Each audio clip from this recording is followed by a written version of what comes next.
What's up, everybody?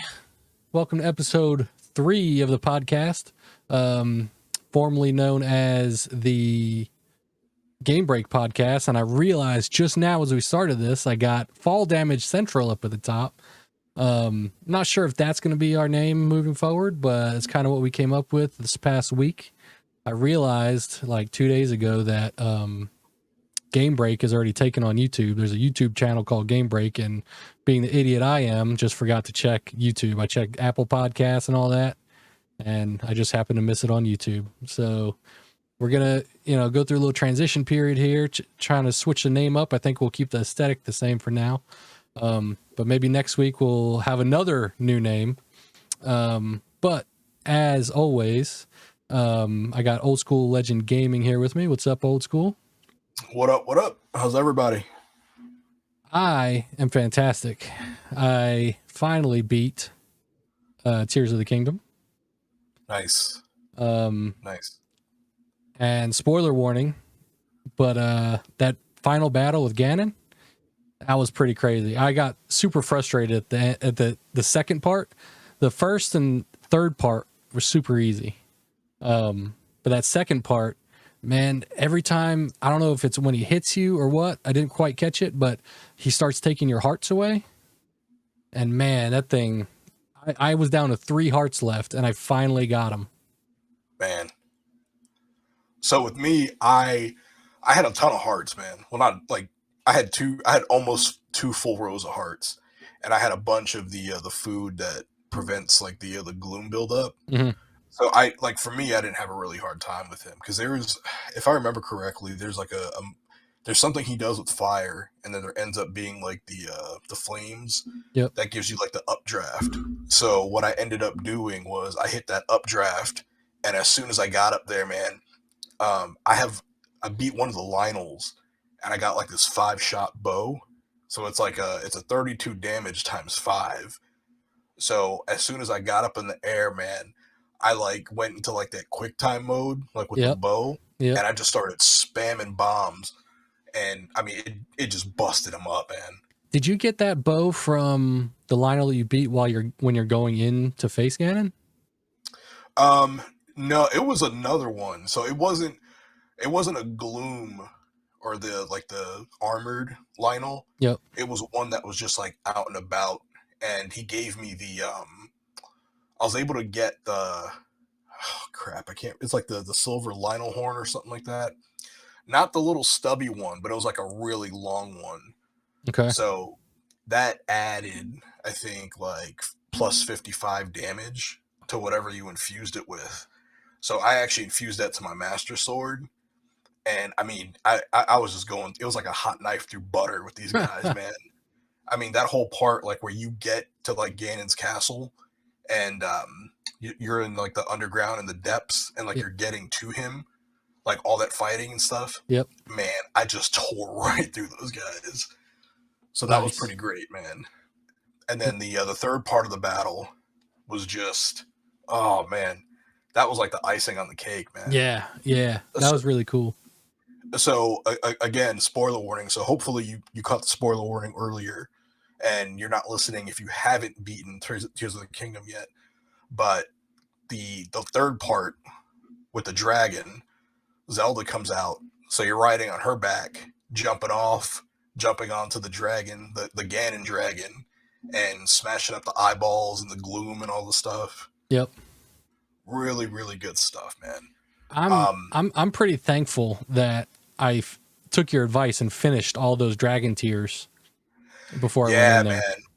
So one of my buddies, and he and I, like, we always get into like these like little like spat debates because he likes to play like all the new popular games that come out, right? Yep. But he doesn't want to spend the time on them, so he immediately just wants to go ahead and just finish up, get through the game. So back when Uncharted 4 came out, he had never previously played any of the other Uncharted games. And in my opinion, Uncharted, that's a game that you need to play 1, 2, and 3 to appreciate the fourth one. And he played the fourth one, and he had no idea what was going on. Because he had no emotional attachment to any of the characters, nothing. Yep. So he hated Uncharted 4. Is Uncharted 4 the best game ever? No, it's really good though, especially if you played the other three and you like the other three. Fast forward now to Tears of the Kingdom. He did not play Breath of the Wild and then played Tears of the Kingdom, but did not do many of the side quests, did not get the Master Sword, did not do the Dragon Tears. So he was completely oblivious as to what was going on. Yeah. So he did the fight with Ganon, and then all of a sudden this dragon comes out that he thinks is just like a random dragon. Yep. Defeats Ganon, and then all of a sudden this random dragon turns into Zelda. So he's like, man, this is stupid, man. Like, this doesn't even make any sense. I don't get it. But I'm like, of course it doesn't make sense, because like there's like parts of like the side quests and like the story that you need to do in order to get that, tidbit of information. That way when it happens, like, it makes sense. Yeah. So for him, Tears of the Kingdom is not Game of the Year. He thought it was dumb, but I mean, hey, listen, you like what you like, right? Yeah, right. That's so crazy to me. I feel like doing those dragon tears and everything just amplified like that whole ending battle thing and the whole ending cutscene. I was like, dude, this game easily Game of the Year for me. Oh yeah, for sure. I beat it a couple of weeks back. I've gone back and I've just been looking for shrines and messing around, doing other things. I think I'm at the point now where I'm just going to be done with it. I got a few more shrines to find. I'm at, I think, 18 of like 22 hearts. Mm-hmm. So, I was going to go and try to find like all the different armors and stuff, but there are some side quests that are a little tedious. And once you start getting into like that grindy type, it just no longer becomes fun for me. So I think now I could say I'm pretty much, and I beat it again. I ended up watching all the tiers in order, and then I beat the game one more time just for, cherry on top. So nice. I'm pretty confident in saying I conquered the game, and I'm okay with it going back up on the shelf for now. Nice. Yeah. Now the question can be asked: what do they do next on the next Zelda game? Like 5, 6, 7 years from now. Yeah. So I would like to see some DLC. Mm-hmm. I'm hoping we get some good DLC from there. I would imagine they would release some DLC, considering that they released DLC for Breath of the Wild. But the next Zelda game, man, I don't think it's going to be able to take place here in the Breath of the Wild universe. Yeah. I mean, I could only assume the next full Zelda game is going to be on the next generation Switch whenever that comes out. So maybe they make an even bigger Hyrule with even more stuff to do, which it's kind of hard to imagine. Yeah, for sure. And I would think too with the new system coming out, because we know it has been confirmed by Nintendo.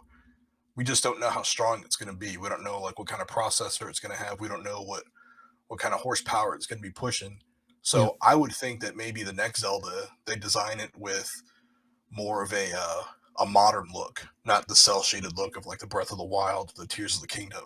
Yeah. Like, what if you had a Legend of Zelda with using like the RE engine or something like that? Those type of visuals, or like an Assassin's Creed, like those type of visuals. Yeah. I think that'd be real slick, man. That would be pretty sick. I'd be interested to see that.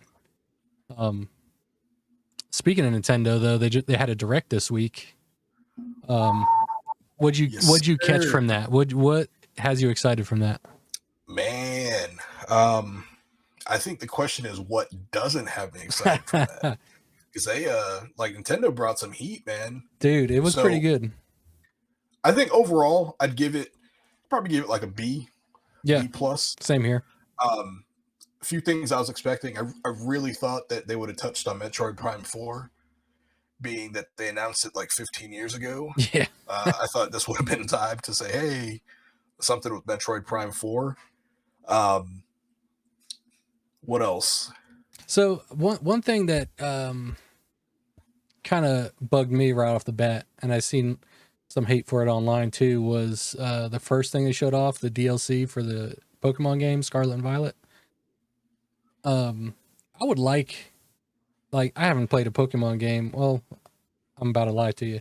I played Let's Go Pikachu, I think, that came out a couple years ago. I played through that because it was the original 150 Pokemon that I grew up on. So I was like, oh, that's sick. Let me get it. And I played through that. I loved it. But I don't know. These new Pokemon games that are coming out, it's just, I'm not impressed with the visuals that they're showing off in these trailers. I think it looks like garbage. Do you feel the same way? So I got to be honest, disclaimer. I've never played a Pokemon game. Oh, I am probably one of the few people who is not into Pokemon, like at all. I actually didn't even really realize like what Pokemon was until maybe about 5-6 years ago. So as far as like the visuals for the game, I don't know like what they're going for, but it looks very cartoony, kiddish type.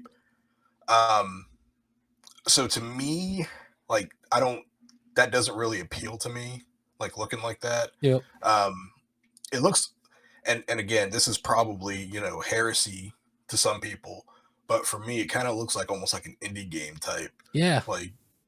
And like I said, I don't know anything about Pokemon, so I can't comment on any of the characters or anything else. But I saw, like, for me, I saw that DLC, and I don't know, it could have been something completely different, and it wouldn't have made a difference to me. Yeah, I almost think it'd look better in the art style of like a Tears of the Kingdom. I'd almost prefer that than what they're doing currently with it. Um, Go ahead. Oh yeah, no. So I think so. And honestly, when I saw it, the first thing it kind of reminded me of was Animal Crossing. Yeah, It kind of looked like that, and honestly, I thought it was Animal Crossing at first, but I think it looks like a worse Animal Crossing though. I think like oh wow. the colors don't really pop like Animal Crossing does. Hmm. But later on in the direct, you see footage from the Dragon Quest. I think it's Dragon Quest Yeah. Monsters. Yep. That I feel like that is what a Pokemon game should look like. That game, I've never played a Dragon Quest game, but the art style there, I saw that and I was like, man, I wish Pokemon looked like that. Um, and it just doesn't. It looks horrible to me. Yeah, so that Dragon Quest Monsters, I haven't played the Monster series or the Builders, but the Dragon Quest. eh, So on the Nintendo, they had Dragon Warrior 1, Dragon Warrior 2, Dragon Warrior 3 RPGs.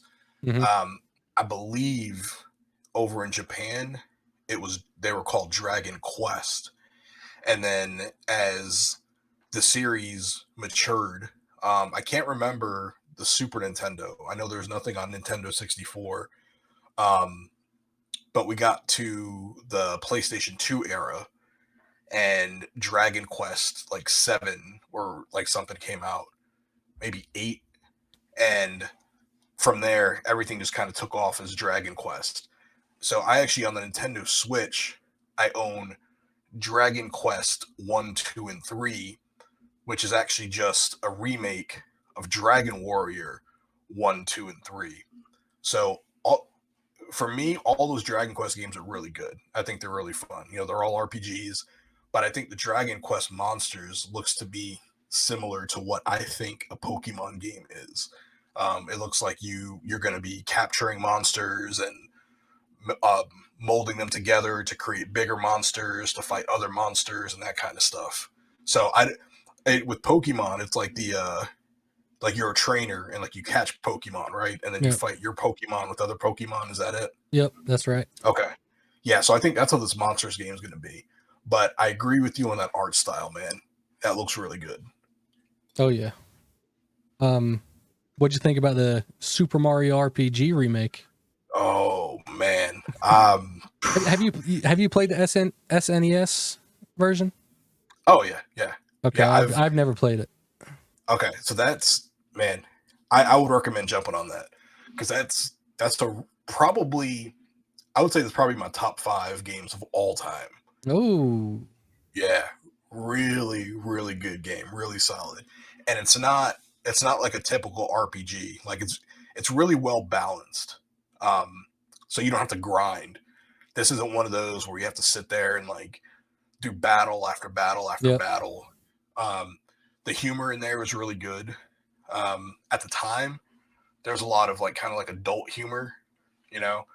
Um, I would imagine that they're going to get rid of that with the remake, just based on how like everything is now. Yep. I saw one of the battles. There's a bird with its like handler, and in the original game, it's a woman, and she's got huge boobs. So like you hit her, and like her boobs are like bung bung bung bung bung bung bung. And then I watched the remake, and that happened, and like there's nothing going on there. Of course. So I would imagine like all of the like the tongue in cheek like adult humor, all that stuff is going to be removed. Yeah, I would imagine so too. I got the SNES Classic, so I know it's on there. I might plug that in and play that one of these days. But to be honest, I probably won't, just because I got so much more I'm trying to play right now. Yeah. This is actually taking precedence like over like everything. So I believe this comes out in October, and with that, that's probably going to be like my fall game that I play, which means that I'm going to have to put Starfield by the wayside. Ooh. Yeah. So I had been thinking about it, and like I've been reading a little bit more about it, and it looks like Starfield is going to be a really, really, really big game. Yep.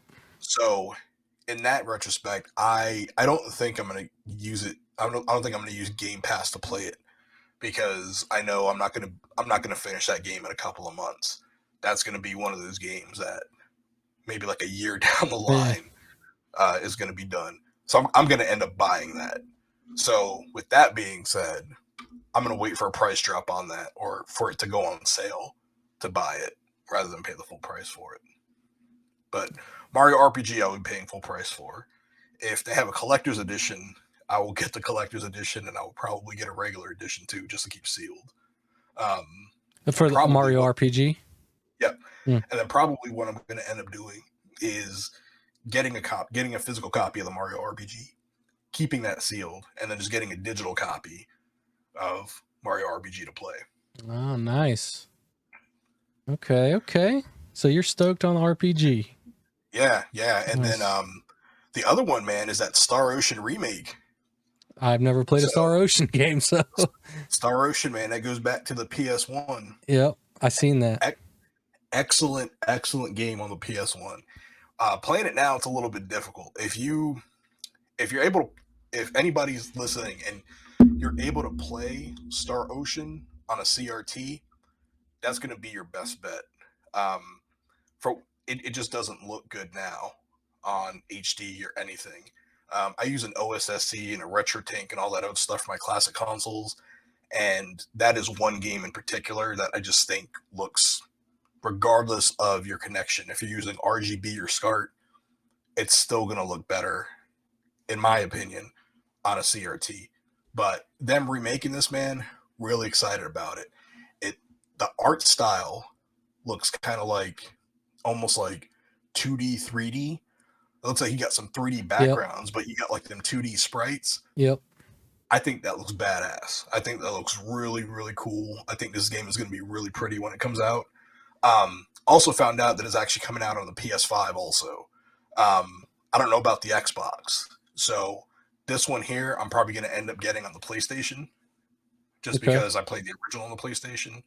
So got to keep up with that, you know? I hear that. Go ahead. One of the other ones I wanted to mention was Metal Gear Solid. Yeah, I was just about to say that. Yeah, we got the Metal Gear Solid collection coming onto the Nintendo Switch, so that's going to be pretty dope. Yeah. You know, a little upsetting for some physical collectors, because it looks like you're getting maybe the majority of it on the cartridge, but you're going to have to download some stuff anyway. So I think there might be like because you're going to have like the old NES games and stuff on there, right? So I think they might put the NES games and everything on the cartridge, but I think like Metal Gear Solid 2 and 3 are probably going to be downloadable content. I think you're right. And to me, that's a big L Yep. on Yep. Konami's side, man, because it's the thing with physical collection, man. Like, there's a lot of people out there that want the physical media. We don't want to do the digital stuff. But we're And dying out. We're dying yep, out. yep. And with these Switch games that are coming out, you're getting a lot of these that you get a case and there's a code inside the case for a digital copy of the game. Yeah. And it just sucks because even like if you wanted to resell the game, that resale value is going to go down exponentially because you're not getting the full game unless you don't redeem any of the deals, like any of the codes or DLC or whatever that's in that game. Yep. Yeah, I heard that, and of course I was let down. I've never played the first Metal Gear for the NES or anything like that. The first Metal Gear I jumped into was 2, Sons of Liberty on the PS2. I played all through that one when I was a kid. And when Metal Gear Solid 3 Snake Eater came out, I played all through that one. So I would assume that this collection is also going to come out for PlayStation and Xbox. So I'd probably pick it up on one of those, probably PlayStation. But when they announced the Snake Eater remake a few weeks ago at the PlayStation event, I was really excited for that because I think that's by far my favorite Metal Gear that I've played. So I gotta agree with you on that, man. Well, I don't know, man. Like it's a toss up between that and 4 because I really really liked 4 a lot. And So that's the thing with me. I never played 4. I never played 4, and I never man. finished Ground Zeroes or 5. Phantom Pain. I'm sorry. Yeah. So the fifth entry, man. I didn't really feel the fifth entry that much, man. I thought it was, I don't know, it felt kind of forced. I don't know, like I can't really explain like what it was about it. There was just something that it just didn't resonate with me. But with I'm sorry, Resident Evil, Metal Gear Solid 3, I had never played it before, and I had spoke to Cleveland. Yep. Remember Cleveland? Yep. So he was saying, "Man, that's like the best Metal Gear, man. You got to go back and play that." Blah blah blah blah blah. And I was like, "Oh, all right, man. Let me give this a whirl." So I threw it in, and man, I fell in love with it. Oh Thought yeah. it was so good, man. I thought it was really fun. Yeah, so really really enjoyed that. So I'm looking forward to revisiting all of the Metal Gear games, and then once the Metal Gear Delta Snake Eater comes out, playing that because I think that's going to be fantastic. Well, you notice when they showed off that collection at the end, the title said Volume 1. Yeah, yeah. So I'm wondering what Volume 2 is going to entail. I would assume it's got to be probably a remake for 4. I can't see them really remaking 5. Maybe just making a version for the PS5. But can you play the PS4 version on the PS5 right now? Yeah, yeah. I don't think there's any updates to it though. I don't think it runs any better than I'm being that it's on the PS5. I don't think you have like 60 frames or anything like that. I could be wrong though. Yeah, maybe they'll bundle 4 and 5 in like a PS5 version or something. Yeah, I could see them potentially doing like a Metal Gear Solid 5 like PS5 Xbox Series version. As far as 4, I don't know if they would be able to remake 4. I actually just read a story earlier about earlier this week, and it was about Metal Gear Solid 4, how they had it running on the Xbox 360, and it ran fine on the Xbox 360. The only reason why they didn't was because the Xbox 360 used DVDs while the PS3 used Blu-rays. So the game was 50 gigs. So if you had 50 gigs on DVDs, you're going to need like 5 or 6 DVDs, whereas you had one dual layer Blu-ray for the game. I saw that this week too. Yep.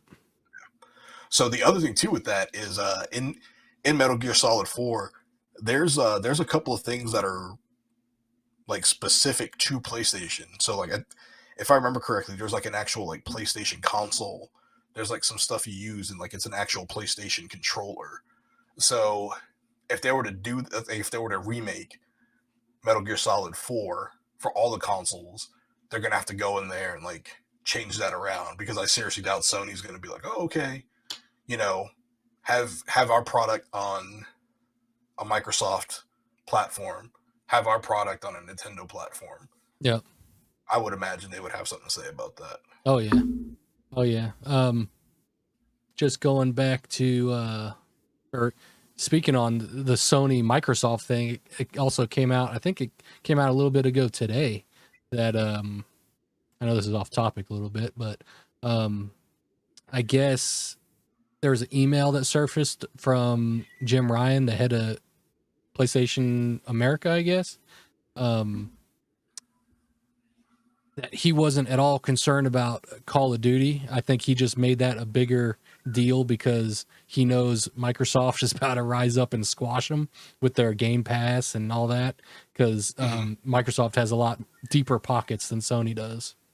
So I thought that was interesting. So there was a story that came out that I think it was who's the guy, Phil Spencer from Xbox. Yeah. He pretty much came out and said that, he's like, Microsoft lost the console war this generation.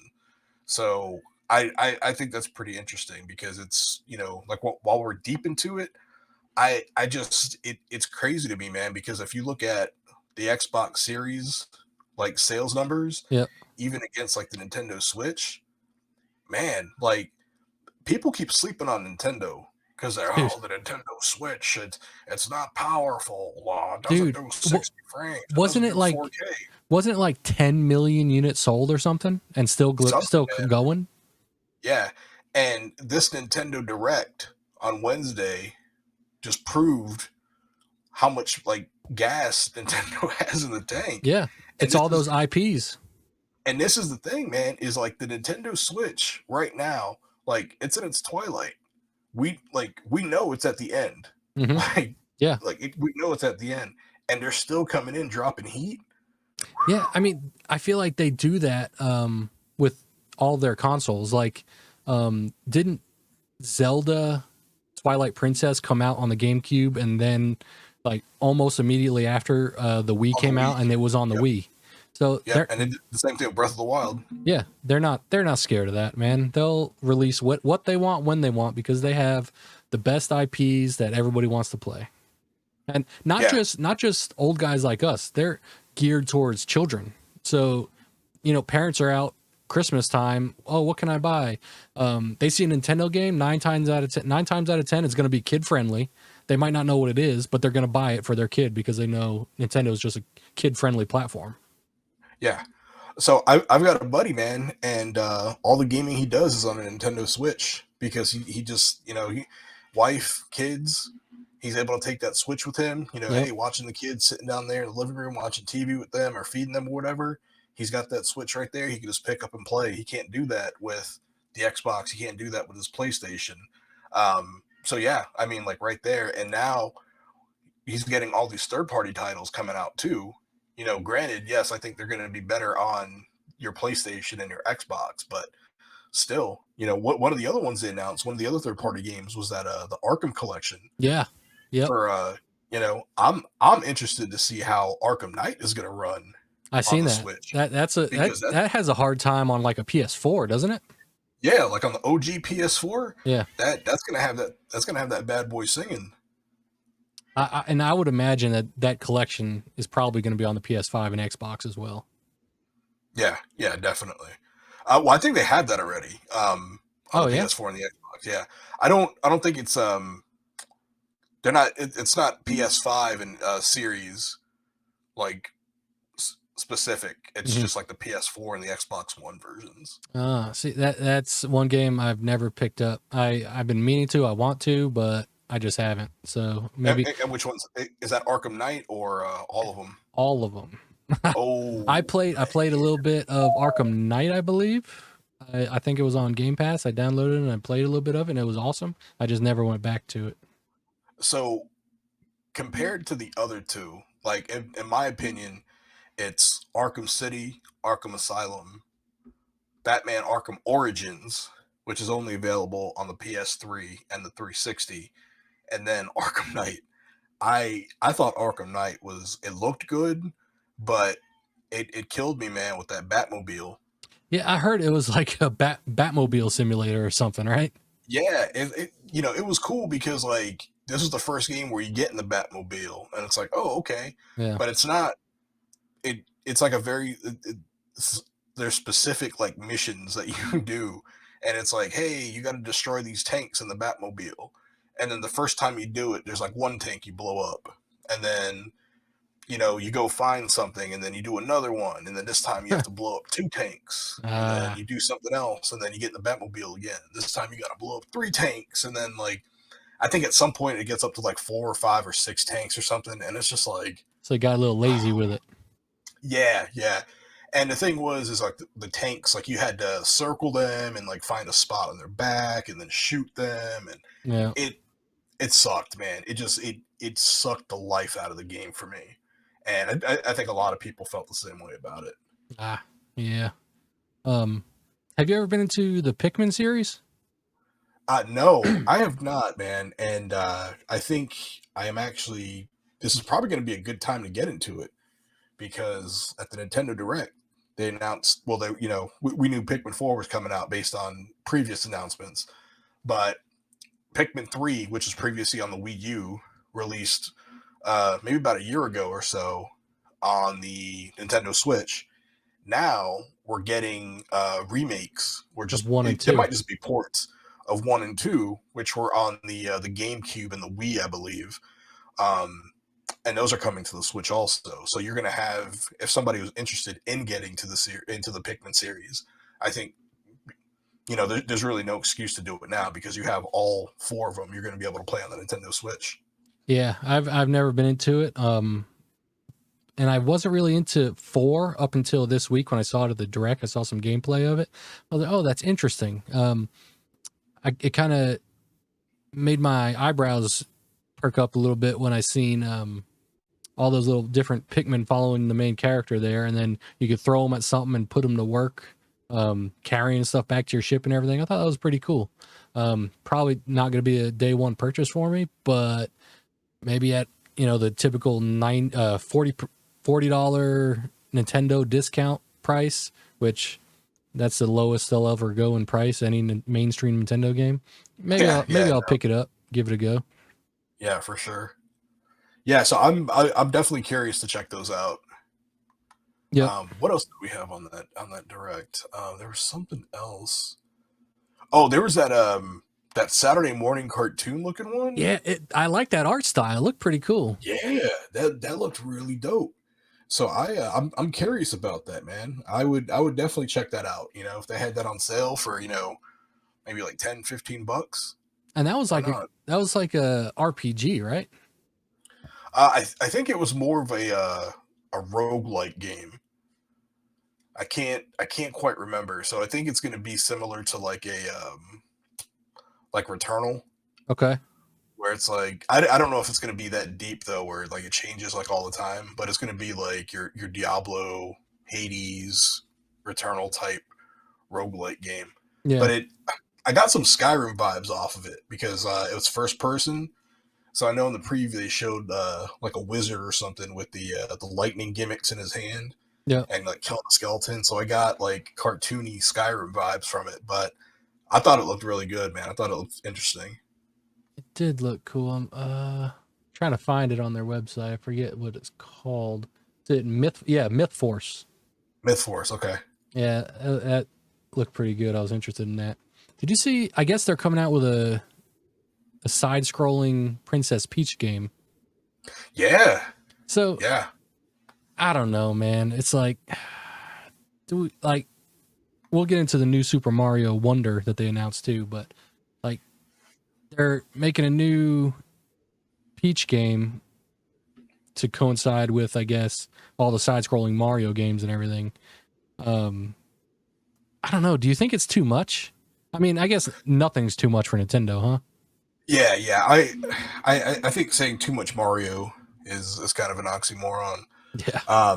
No, I'm with it, man. I thought it looked cool.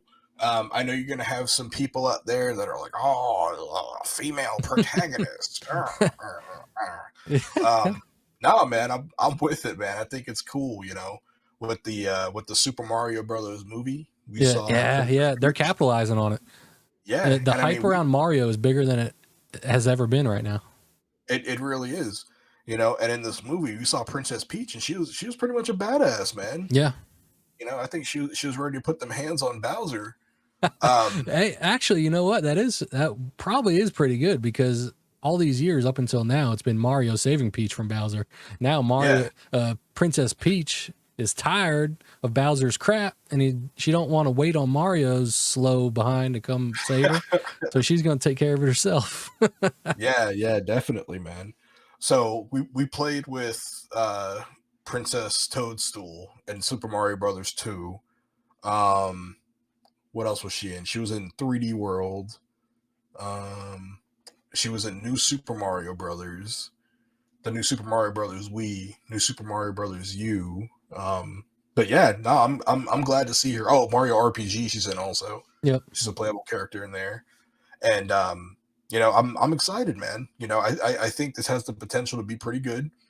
I don't think it's going to be anything earth shattering. I don't think we're going to see like a new genre of game created. I think it's going to be very Mario formulaic, which that might be bad for some people, but I I love the think, Mario games. yeah, so do I, and I think that's what I was getting at, where I was saying it was too much. I don't, I, I'd love to see a Peach game. That's great, but I hope they do something to innovate a little bit rather than just give it like the same kind of Mario feel. You know what I mean? Yeah, definitely. So we know that it's not coming out until sometime next year, I think, maybe longer. So I think, what is it, October, September, we get the new Super Mario Brothers Wonder. Yeah. So hopefully that Peach game doesn't come out for about like another year after that, just to let this Super Mario Brothers Wonder kind of marinate a little bit, unless it's going to be a different style of Mario game. Yep. Because if it's going to be like a similar like 2D side scroller, I could see people kind of being like, eh. Yeah, and that's one thing with Nintendo that kind of has me pretty happy right now is when they announce games, like mainstream big games that's coming out, it's going to be within the next 6 months or so. You're Yeah, going to be playing in yeah, the next 6 months. yeah, and that's one of the things that I do love about the Nintendo Directs, man, because like whatever they show, it's not, well, I mean, outside of Metroid Prime 4. Yeah. But then again, that wasn't at a Nintendo Direct. That was at like the Game Awards or something like that, Yep. 35 years ago. Um, yeah, they always come through. Hey, look at this game. Hey, this is now available like on the eShop or like whatever else. The biggest surprise I think from Nintendo in recent memory was that Metroid Prime Remastered drop, because that came out of nowhere. I mean, Yep. there was rumors and stuff, but they straight up just had that direct, and they're like, "Boom, there it is. They What's said good? You want it? available You want today. it digital? Get it right now. Yeah. Boom. Physical's coming out in a couple of months." Yep.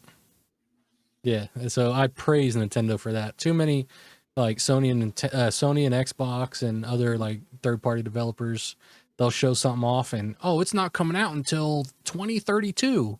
And it's like, then who cares, man? Coming out for the PlayStation 9. Yeah.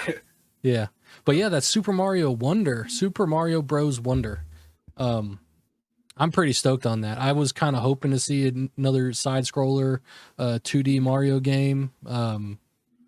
And it looks good. People, I see a little bit of concern from people online about the art style they're going with, which I don't think it's too different from like the new Super Mario Brothers U or whatever. It's a little more polished and clean, and there's a little more like 3D aspect to it, I guess. But I think it looks great. I can't wait to give it a go. Yeah, absolutely. Me personally, I don't really like the art style of the new Super Mario Brothers U. I don't know what it is. It doesn't feel like Mario Brothers to me. It's Hmm. still a good game. It's just not like in my top favorite Mario games. Yeah. This one, however, it does look different. So you like And it better? yeah, I definitely like this art style a little bit better. Um, Definitely curious, man. It's like I don't.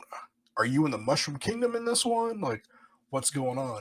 Is Mario eating the mushrooms and tripping? Is that why? Like, is that why he's an elephant this time?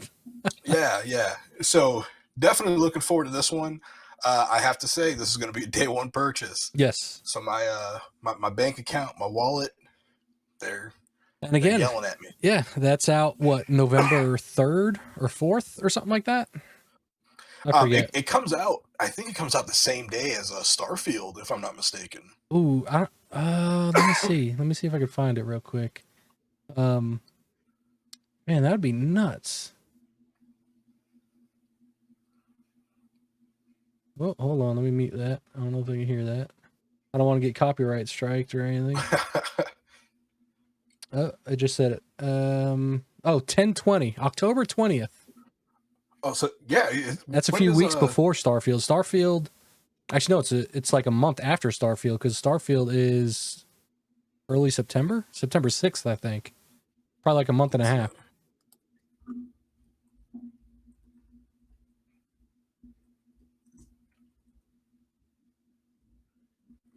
Let me just pull it up real quick. Yeah.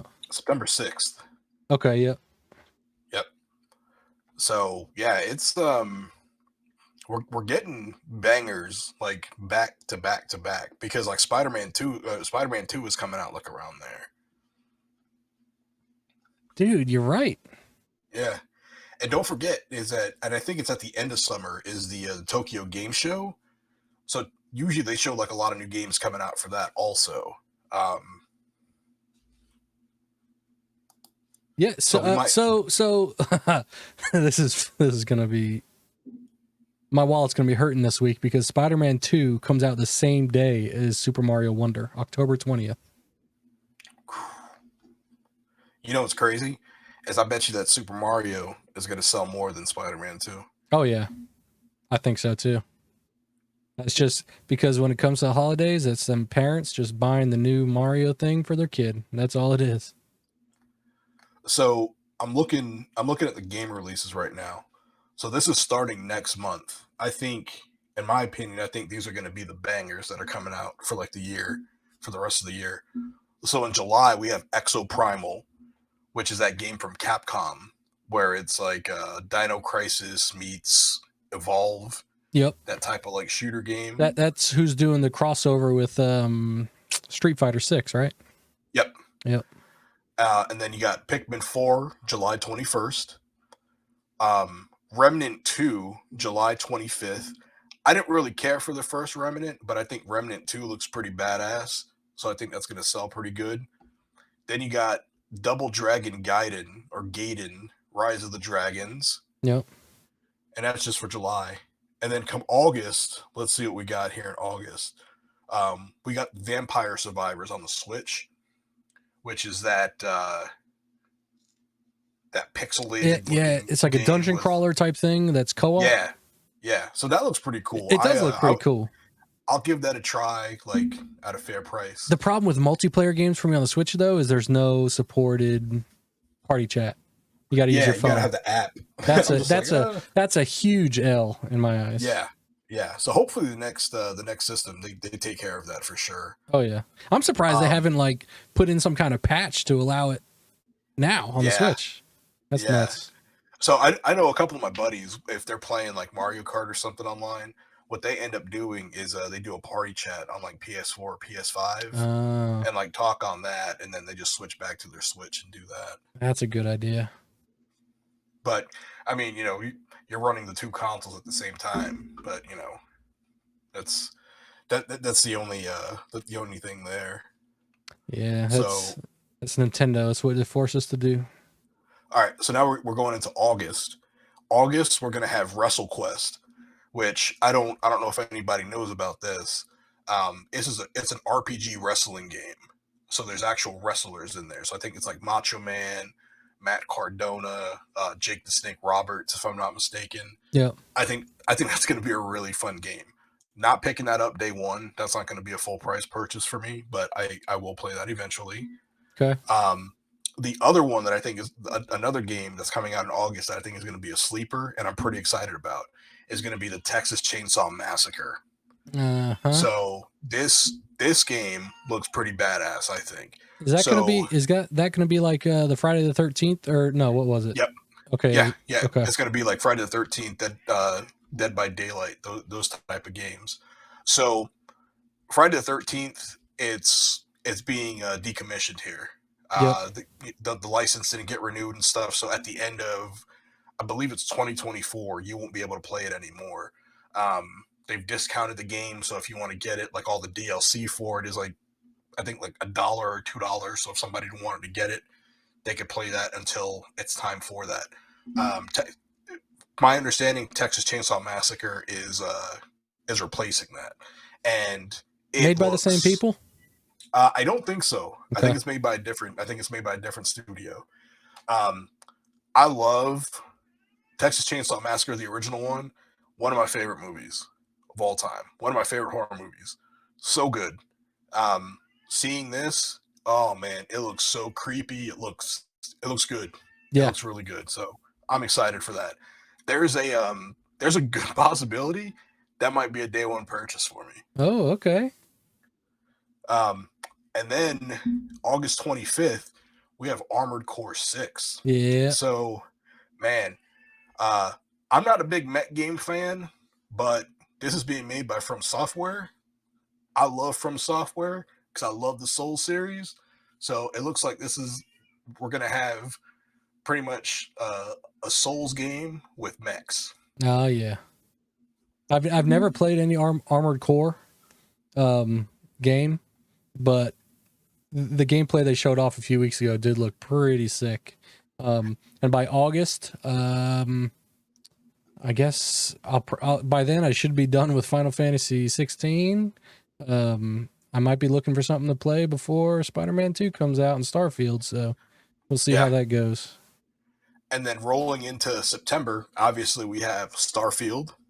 Yep. We're gonna have Baten Kaitos 1 and 2 remaster.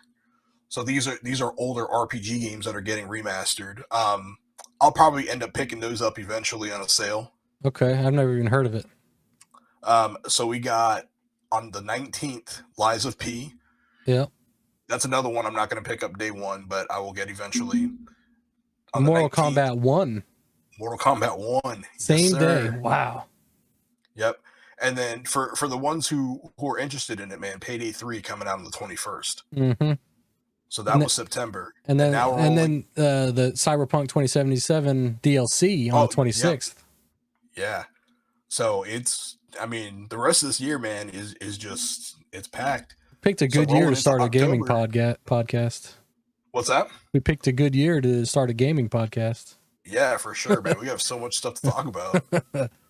So rolling into October, we've got, for those who are interested, Detective Pikachu returns. Not my cup of tea, but I think that's gonna sell quite well. Yeah. We got Forza Motorsport coming out for the series on October 10th. Again, not my cup of tea there, but I think that's gonna sell well for those who like that. Assassin's Creed Mirage on the 12th. Alan Wake 2 on the 17th. God. Marvel Spider-Man 2 on the 20th. Mario Wonder on the 20th. Metal Gear Solid Master Collection on the 24th. Alone in the Dark on the 25th. You just need to go down to your local Walmart, Best Buy, Target, wherever you buy your games from, and just open your wallet, set it on the counter, and say, give them all to me. Yeah. And then rolling into November, we got the Star Ocean Second Story remake. WarioWare Move It on the 3rd. Like a Dragon Gaiden coming out on the 9th. And then we've got Hogwarts Legacy and then Biomutant coming out. Hogwarts are for the Switch. Hogwarts coming out on the 14th. Biomutant coming out on the 30th. And then we have Super Mario RPG on the Switch for the 17th. Oh, boy. And then it looks like there's nothing for December yet, which... Yeah, give your wallets a break. Actually, no, you'll be buying gifts for everybody in your family in December then. Yeah. Gosh, man. And then I don't know what you're looking at, but I'm on GameSpot.com and they have a whole list of things that are to be announced, I guess. I guess. I'm not going to go into them, but God, that list goes on forever. Yeah, yeah. There's quite a bit of stuff coming out, man, and I like it, but it's making me sad too because like I know my backlog is hating me right now, Yeah, but that's okay. You know, it's all right. You got the we'll rest get of to our it lives. eventually. Yeah, yeah, um, man, so let's get into some Final Fantasy 16. yeah, man. You see, Just released today. yeah, IGN gave it a 9 out of 10. Yeah, 9 out of 10. Oh, go ahead. IGN. So I tend to take their reviews with a grain of salt because I kind of feel like they're really skewed at times. Yeah. So usually what I do, and this is just me, I go on Metacritic and I try to find what everybody's saying. And typically, if there's a negative comment and multiple people have some kind of iteration of that negative comment, I take that as truth. Yeah. Okay, so this is an issue. But occasionally you're going to get people that are like, "Oh man, this game took forever to install." So Yeah. it's So it's a 1 out of unplayable. 10. Yeah, you know what I mean? So those are always kind of some of the things I've read is there's a lot of side quests and there are a lot of like the fetch side quests that become very tedious. Yeah. So not a fan of that at all. At all. And then the story apparently gets pretty convoluted at times. Really? So it's got apparently there's some pacing issues. So it seems like it's going to be like boom, boom, boom, boom, boom, slow, slow, slow, slow, slow, boom, slow, boom, slow, slow, slow, slow, slow, boom, boom, boom, boom, boom. And then another one was the story just doesn't even make sense. So it starts off like the demo. If anybody played the demo, that's pretty much like how the start of the game is or whatever. You know, kind of goes into the politics, all the other stuff, all your typical Final Fantasy stuff. And then it just kind of veers off into like its own thing. So I don't know how much credence I could put on that. I don't know how much credibility there is that we could go, oh yeah, because I haven't played the game yet. But what somebody might think is confusing might not be confusing to you or I. You know what I mean? Yep. Yep. That's right. I think that's like a objective kind of thing. And then the last thing was some of this was like 50-50, and it was the combat, which I had a feeling, you know, for me it was going to get kind of repetitive, and that was one of the things too. It was like the combat got like repetitive. It kind of felt more like a Devil May Cry, Bayonetta, almost button masher type game. And I think you could play the game as a button mash, but I think that you're going to be able to do like strategy also, because I do remember playing the demo. There were times where you could do your square square triangle, so you could like hit with your sword. So it's like hit, you hit triangle, and then like you hit like that burst of flame. Yep. That gives you like a little bit more damage than you would if you were to hit the square button 3 times. Yep. Yep. And then you have all those. I never did it in the demo, but I guess icon abilities and stuff you can do. Yep. Nice. So I picked up the deluxe edition from Best Buy, the $100 version. It came with this sweet Steelbook. metal, steel book. That's right. Got some pretty sick artwork in it. Nice. And also, to my surprise, it also comes. This is what the actual game comes in, a big old box. Oh. But to my surprise, it comes with another steelbook, which I thought at first it was going to be the same one. I was like, why'd they give me two? But it's two different. I got a glare on it, but two different pieces of artwork, which I think is pretty cool. Yeah, that is pretty dope. So with Best Buy, they have their own steel books that they get. Uh-huh. So usually, if you go in there and you buy a new game, you get they give you the steel book automatically with it. If not, I think they charge you maybe like another like $10 or something for the steel book case. But so it looks like there, Best Buy has their own steel book case for Final Fantasy 16, and then you got the square steelbook case inside your copy of Final Fantasy 16. Yeah, that's right. And then it also came with this cloth map with which I thought it was going to be a little bit bigger, but kind of looks like a placemat for the table. But it's pretty cool. Nice. I like it. You gonna hang it up? I think I might. I kind of want to see if I can find a frame for it though, but I don't want to put any tacks through it or anything. So Yeah. I was gonna say, man, try to find a frame or get it like laminated or something. yeah, that's a option too. Getting it laminated. So yeah, that might work its way up on the wall somewhere. Nice. I'm sitting here looking behind me this whole time. I don't know if you can see it, but That Blockbuster boy. yeah, buddy. Yeah. I found that at a vintage shop this last weekend. And when I came across it, the movie that's in it is 13 going on 30, and I've never even seen it, but I was like, I'm getting it to display in the room because I have this whole like kind of modern / retro vibe going on in my game room right now, and I'm like, it's gotta come home with me. Yeah, man. Yeah, I like it. I like it a lot. Heck yeah. Yeah, so I wish I had my copy of Final Fantasy 16.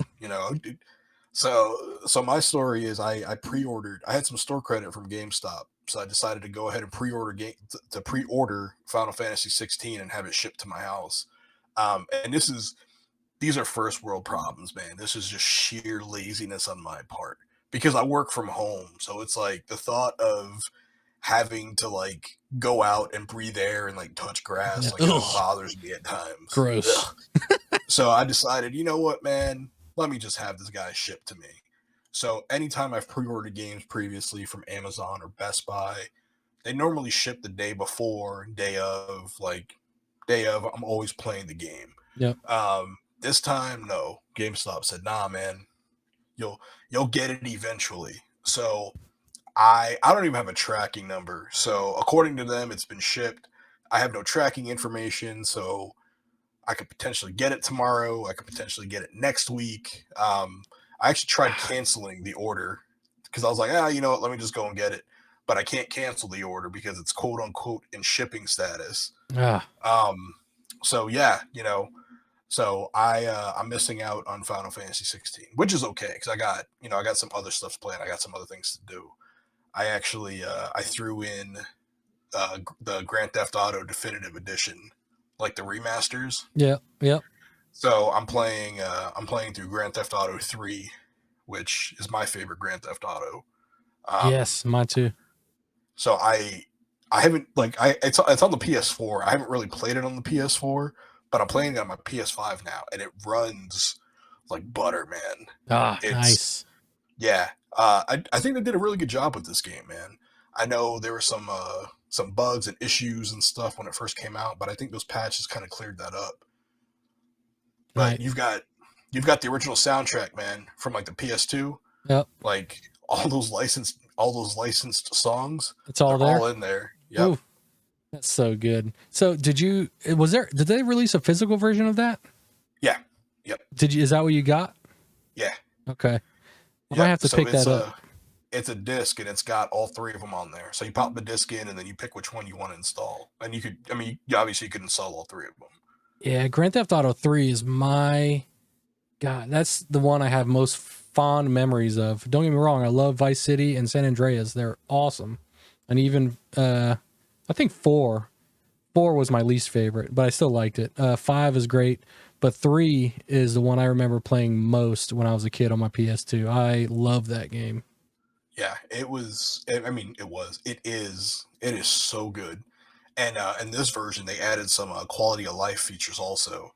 Really? So like what? So there's a performance mode and there's a fidelity mode. So the fidelity mode runs at like 30 frames at like 1440p, I believe. Performance is 60 frames at 1080p. So I always pick performance over fidelity always. So the game runs really good, and the controls are modernized now. So you could drive with the R trigger. So previously it would be the X button to drive, Yep. The square button to brake.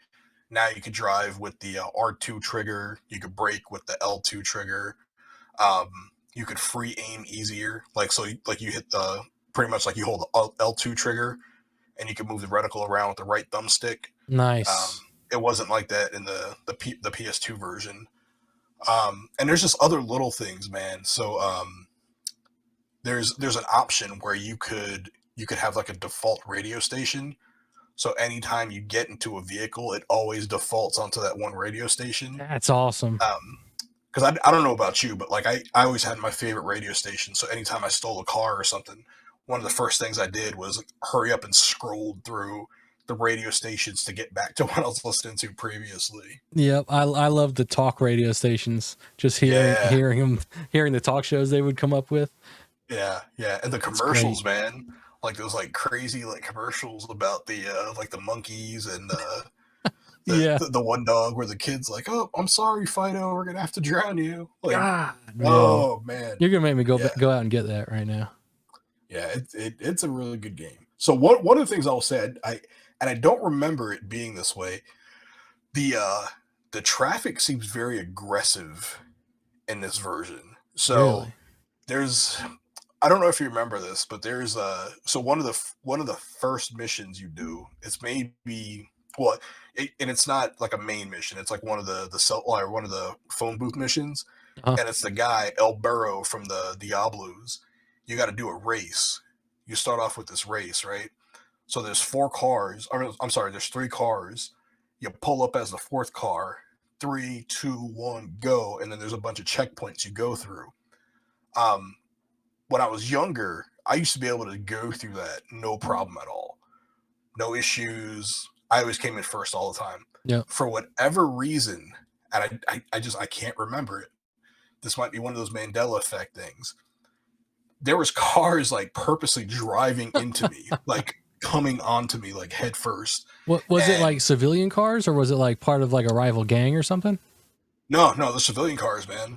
Like I'm just going through a checkpoint, and then all of a sudden it's like a taxi like homes in on you. Oh, wow. Like spins you up, and then so it took me several tries to beat that finally. But then like a lot of like civilians just like jumping in the road, so you're hitting them, and as you're hitting them, your wanted level goes up. So then like you have the cops on you and stuff, man, and it's just it was tough. And I'm noticing with a lot of the other missions that it's like that, man. It's pretty aggressive. Like the traffic's aggressive, the people are aggressive. So if there's any listeners, man, throw a comment down. Let me know if that's something new, because I seriously don't ever remember it being that way. Yeah, I don't. It's been so long since I played it. I don't remember it being that aggressive either. Yeah, because like I remember playing it, and I mean, like it was like when you got towards the end, it got pretty difficult. But for the most part, like the first 2 islands you're on, it's pretty simple. You're point A to point B, doing this, not that, and you're good. Yep. So are the 2 later islands still locked in the very beginning where you can't get past them? Yeah. So you get a certain point in the story? Yep. Nice. Yeah, I got busted by the cops because I forgot that they weren't open yet. And so there's subways that you could go, like the underground subways that you could take to the different islands. So I went running. I got out of my car and I went running down to the subway trying to get in, but it's blocked because nothing else was opened yet. So I was like, man, so I got caught. God. Do all the original cheats still work in there? I don't know. I haven't tried them. So there was a release of Grand Theft Auto 3. It was the PS2 version of Grand Theft Auto 3 that came out on the PS4. So it was essentially like an emulated port of the PS2 version. That came out. I got a platinum trophy on that one because I love Grand Theft Auto 3. Yeah. So I want to get a platinum trophy on this, and you can't use cheats. So that's pretty much a roundabout way of me saying that I don't know. Makes sense. I remember like the all weapons cheat. Like it was yesterday. It was like L2, R1, R2, up, down, left, right, or something like that. Man, that was like I don't care about trophies. Just give me all the guns. Yeah. So back in the day, man, I used to use the hell out of that tank one Remember, there's Uh-huh. that code that you could spawn the tank. Yep. And what was good about the tank is that any car that hits it just blows up automatically. Yes. So any of those races that you had, you just spawned that tank and you parked it right in front of like all the other guys, like in front of the start line. Yep. And then as soon as the race starts, they all drive immediately into the tank. They blow up, die, and then you can just do the race on your own without having to worry about anything. Dude. Oh man. The one thing I always wanted to do in Grand Theft Auto 3 was fly that plane that you find. I forget where it was, but you would find the dodo. Yes. Yeah, the dodo plane. I wanted to fly it so bad, and every time you get in it and start to fly it, it was so hard to control. Yeah. I can't remember if it was Vice City or San Andreas where they made it easier to fly, and I was so happy about that because that's all I wanted to do was fly a plane. Yeah, that was San Andreas. They had that whole one scene where that whole one mission, I should say, where you go to like the airfield, and then you have to fly like you can't fly like above the radar, or you can't fly below the radar or something like that. And you got to go over the fields and stuff. I had the hardest time with that mission. Oh, I remember that. Oh man, yeah, I was just like, oh, I hated it. I actually never beat San Andreas because of that mission. Oh, I beat it. I definitely beat it. Did you get to the part where you got the jetpack? I might have. I don't remember much of. So I didn't play San Andreas as much as I did the other two. Okay. So I kind of feel like I do remember getting a jetpack. I'm just not 100% certain. The one thing I do remember though is that stupid plane mission that I never beat. Oh yeah. Thus enabling me to not beat the game. So that's going to be like one of the long-term goals here. I want to get through eventually 3, Vice City, and then I want to go through San Andreas. Nice. But I'm having a blast replaying through Grand Theft Auto 3 right now, man, because I forgot how much fun this game is. Heck yeah, man. I'm gonna how much does that usually go for, the pack of 3 of them? Like, is that like 30, 40 bucks? I don't know. Let's see. Maybe it's pull it up. Maybe it's a full price thing. I think I gotta get that. I believe I got this through GameFly. So if you check out GameFly, man, they've got like a lot of used game sales that pop up, and I got this one for like $15. Okay. Nice. I see it for PS4 at $30. Yeah, that's it. Okay. So I think it's on the PS4. I think they have it on the Switch.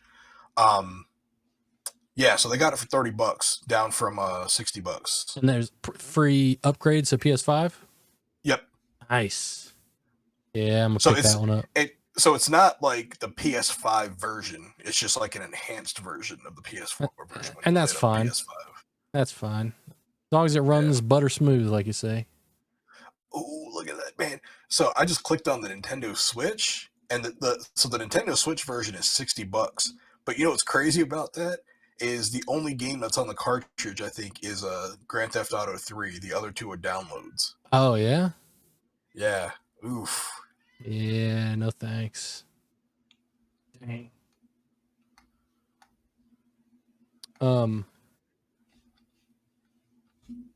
Yeah, I'm gonna have to pick that up.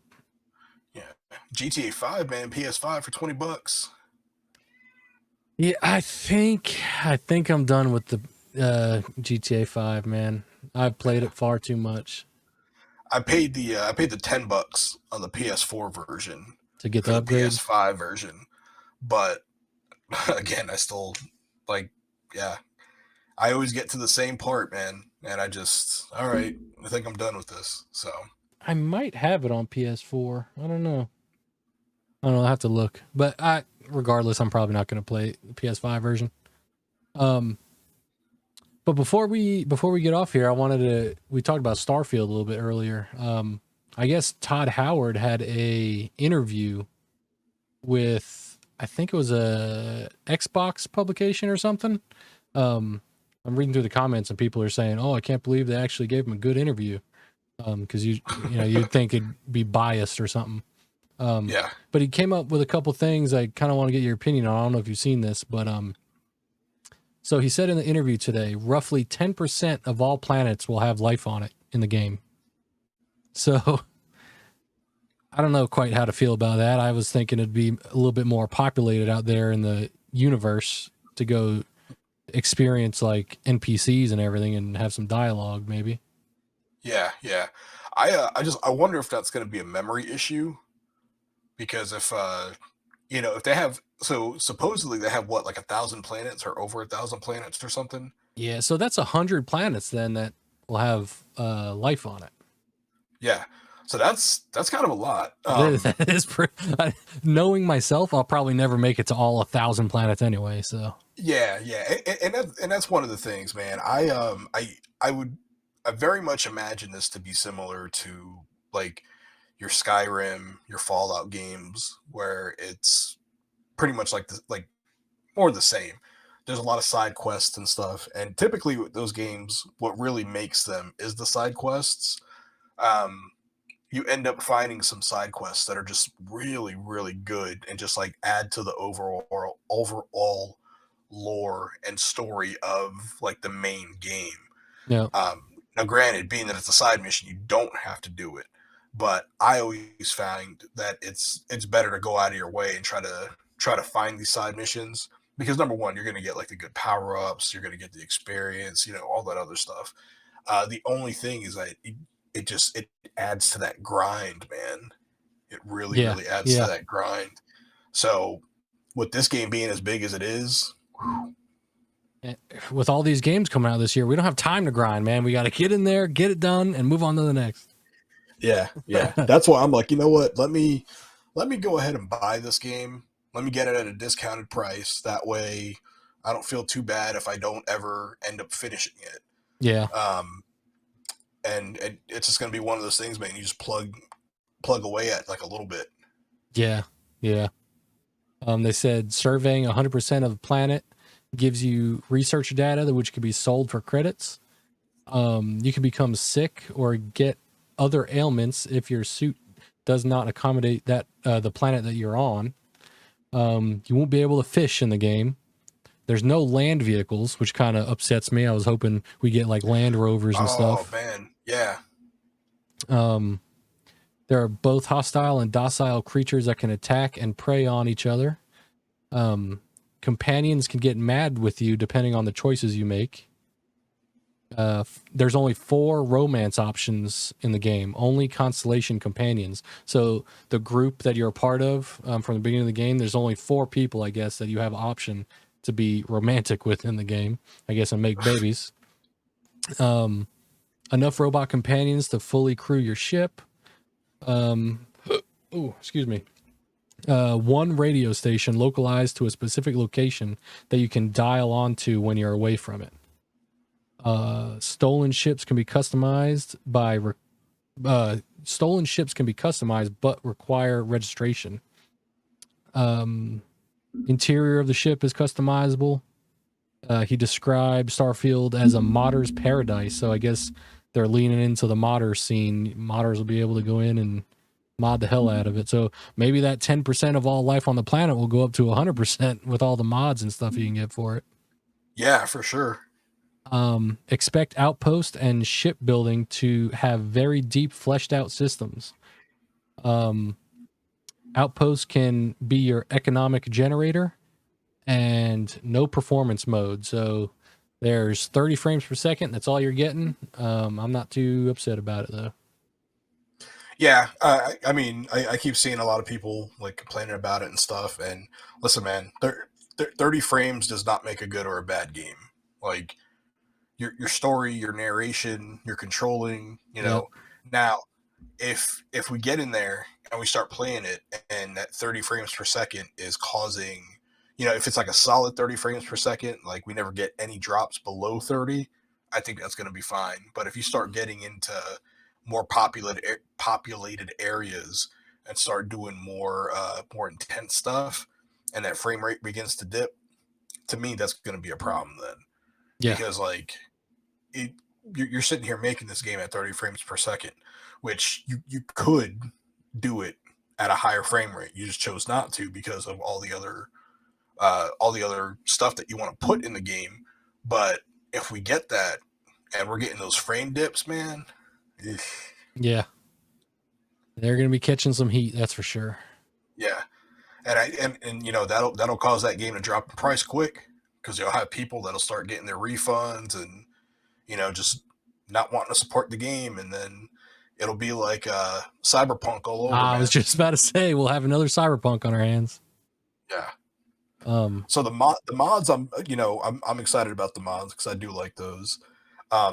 If you were ever interested in getting into like Fallout or Skyrim, you could essentially play those games with the mods, and they pretty much gave you like God mode, so you could go through and like power through the game just to experience the story. But Fallout, I think, has the better, I think Fallout has a little bit of a better story than Skyrim. uh-huh. But I tend to think Skyrim is a little bit more fun than the Fallout games. Oh, nice. Yeah, I've never got into Skyrim. I have it. I purchased it for, I believe the 360, and I also got it on the PS3, I think. I played a few hours. It was great. Just like I normally do, never finished it. Yeah, that's a big game too. If I'm not mistaken, I don't think you could finish it because back on the PS3, I got the platinum trophy on it. Yeah. And like I did all the side missions, and what ends up happening is like you just get side missions that you've done, they just pop up again. They don't So want you to stop. I don't think yeah, so I don't think there's any way to like beat all of the missions on there to where you have literally nothing to do and just walking around. Dang, man. Man, all right. Well, that's all I had. Do you have anything else you want to talk about? Yeah, no, man, that's pretty much it. I think we had the Nintendo Direct and then the release of Final Fantasy. So that was The one thing I did want to bring up was the X Defiant. I don't know if you heard anything about it, but it's a new first-person shooter from Ubisoft. And everybody online's all hyped about it, saying, "Oh, it's a COD killer! It's a COD killer!" And I'm excited because I love fast-paced first-person shooters, and I've been into them for probably over a decade now. Well, I take that back. GoldenEye on Nintendo 64 was a first-person shooter, and I played the crap out of it, and I loved it. So I've been playing first-person shooters since then. And I went to jump into the beta last night to play it. I was going to stream it. I was on here for like 30 minutes, I think, trying to get into a game, and I couldn't connect to the servers. So I was pretty pissed off about that. But I tried it before we got on here to record this, and it's working now. So I think once we get off here, I might stream a little bit. I might stay up a little late on Friday Eve and stream a little X Defiant. Is that on the you just download that on the store? Yeah. Yep. On the PlayStation Store? Okay. Because I might download that too to check it out.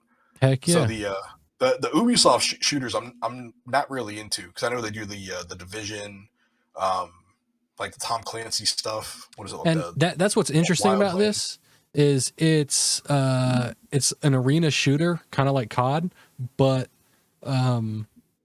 there's elements from different Ubisoft games in there. So there's a firing range that you can go through and test all your weapons out and everything and all the attachments, and you see like rabbits on one wall and everything that you could shoot and all that. And then I guess I never played the Division games, but I guess some of the characters that you can play are from the Division. And then there's a Splinter Cell character in there, I guess. I don't know if it's exactly Sam Fisher, but he looks like him. I think it might be Sam Fisher, but it's been so long since I played a Splinter Cell game, I just don't remember. And then I'll definitely I'll go ahead and download it, man. So if you wanna jump on that bad boy tomorrow night. Heck yeah, I'm down. Also, I mean, obviously, Final Fantasy, I got that installed, so this weekend I'll probably dive into that. I'm thinking tomorrow afternoon I might get on and stream a little bit of it. Tomorrow being Friday, and I think this episode will come out Friday morning, hopefully, if everything goes well. So you might see me playing that on there. What do you got going on? Waiting for your Final Fantasy? No. Yeah, I'm gonna wait for my Final Fantasy. Probably playing some more of this Grand Theft Auto. We got word today, so we're gonna be moving the end of July, probably the beginning of August. So I got the game room I got to start packing up, and gonna be busy doing that. I'm excited, but I'm a little disappointed at the same time because I really wanted to start getting some footage for my channel, but Yeah. this is gonna further push that out. It's all right. And So, once you get set up there, you're get a nice setup going and be pumping out content like crazy. yeah, man, yeah. So the other thing I need to happen too is like for this like game wave to kind of stop a little bit because like with all the newer stuff coming out that I want to play, that's gonna hinder me for wanting to go back and play the classic stuff and starting to record and stream that. Yeah, that's true too. Yeah, yeah. So like, You might have to change your name, your channel name to like Modern School Legend Gaming. yeah, yeah. Or just gaming in general. Yeah, just Gaming Legend. Yeah, so Boy. we'll see what happens, man. I got a lot of ideas. I've got a lot of cool content. I think that I want to get going. You know, I've got the classic wrestling N64 games. I'd like to get some of the careers going on that. Get those streamed a little bit. Have a little fun with that, and You know what? I was thinking about this week. Something I might want to start doing on my channel. I don't know. But I got all these games I got to play, so I don't know when it's going to happen. But maybe further down the line somewhere, I have this whole collection of old school GamePro magazines. Oh, So we might open some of these up. This one's from April '99. nice. Might open some of these up and start digging around and see what was going on back then. Relive some Yeah, for nostalgia, sure. maybe. Yeah. It's always fun looking at those, man, especially when they have stuff that like didn't come to fruition. I know like there was one magazine I had that was like it talked mostly about the 64DD, which is the Nintendo 64 disk drive. Yep. So apparently that did come out in Japan, but we didn't get it here in the United States. But this magazine spoke about that. And then I had another magazine before the Nintendo 64 was announced, and it was saying how the Nintendo 64 was codenamed Ultra 64. Yeah. Yep. Yeah, so it's always fun seeing those going back and being like, oh yeah, That is really definitely cool. tickles that nostalgia bone, man. Yeah, this one, April '99. N64 was out. Obviously, PS1 was out. I think the Dreamcast had just came out because I seen they talk about the Dreamcast in here. I can't remember the exact date that released, but I think it was still kind of new at that time. That's Yeah, cool I'd be stuff. interested to see that. So like there was a point, and it was probably like the year of 1999. I'd say probably like 1999 going into like half of 2000. I wasn't playing games at all. Like, I was going out, partying, doing that kind of stuff. Doing big So I boy kind of got things. away from like I got away from like the video games and stuff. So there's a lot of stuff like in that period that I missed, man. So like that Dreamcast, like that whole Dreamcast era. Um, I had a girlfriend at the time who, for Christmas, she got me a Dreamcast. She had gotten me Code Veronica, Evil Dead, I think like Sonic, pretty much like all these games or whatever. And for whatever reason, I just wasn't into it. So I never really played it. Then we broke up, and then I went and she was working. The video game store she worked at the time was called Babbage's Software, etc. Uh-huh. So I walked right into that bitch, man, with that Dreamcast while she was working, and I traded it in, games and all, man. Ah, Oh, disrespectful. yeah, yeah, That's no, that funny. was that was bad, man. But yeah, because I had no love for the Dreamcast, but And no love as I for got her older, either. yeah, this is true, and maybe that's why I didn't have love for the Dreamcast because it made me think about her. Oh Um, man, that's good stuff. so That's funny. as I got older, I kind of got back into video games again. So pretty much when probably like the tail end of like the GameCube, well, probably like I'd probably say like midway for the GameCube and stuff, I started getting back into it. So I was like, okay, let me go ahead and play this. The Xbox was out. The original Xbox came out. Um, and at the time, there was like a really big modding scene for the original Xbox. Hmm. It's still kind of like that way now, but yeah, there was a lot of games on the Xbox that I was starting to play, and jumping back into the PS2 and stuff, and yeah, Damn. fun times, man. Fun Yeah, man. times. I love it. I love it. Well, okay. I'll end this thing here then. I appreciate anybody who tuned in and watching this. Leave a comment down below. Tell us what you thought. Tell us what you think about the Nintendo Direct, Final Fantasy 16, anything else we talked about.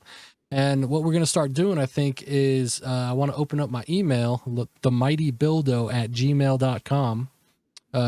Feel free to email me there. Any questions or topics you want to hear us talk about. And I know after this episode comes out, we're going to be flooded with millions and millions of emails. So everybody watching and itching to get our thoughts on things. So I'll have to, take my time and sift through them, find some good ones. But yeah, that's open. themightybildo@gmail.com. As always, old school. I appreciate you sitting and talking to me. Yeah, man. Fun as always. Yes, sir. And we'll see you on the next one. See you guys. Take care.